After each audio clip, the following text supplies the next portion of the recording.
পৌষ আসতেই তাপমাত্রা কমতে শুরু করেছে উত্তরাঞ্চলে। অনেক বেলাতেও দেখা মিলছে না সূর্যের।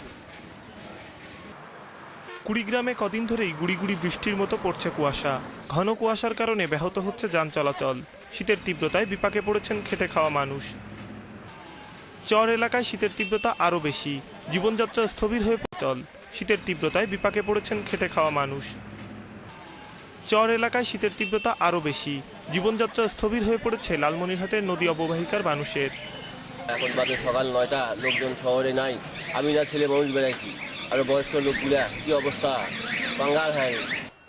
খড়কুটো জ্বালিয়ে শীত থেকে রক্ষা পাওয়ার চেষ্টা হরহামেশাই চোখে পড়ছে যশোরে।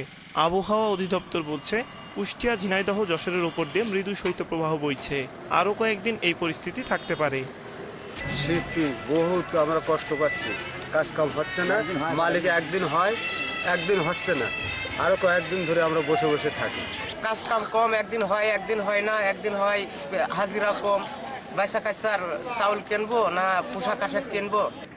কুয়াশার সঙ্গে মৃদু বাতাসে কনকনে ঠান্ডা পড়েছে দক্ষিণের আরেক জেলা ফরিদপুরে। প্রতিদিন যারা ইনকাম করে তাদের সমস্যা হচ্ছে, ফসলীয় আবাদ কিছু নষ্ট হচ্ছে। শীতের তীব্রতা বাড়ার সঙ্গে সঙ্গে দেখা দিচ্ছে নানা রোগ ব্যাধি। বেশি দুর্ভোগে পড়েছে শিশু ও বৃদ্ধরা। কৌশিক সুর, ইন্ডিপেন্ডেন্ট নিউজ।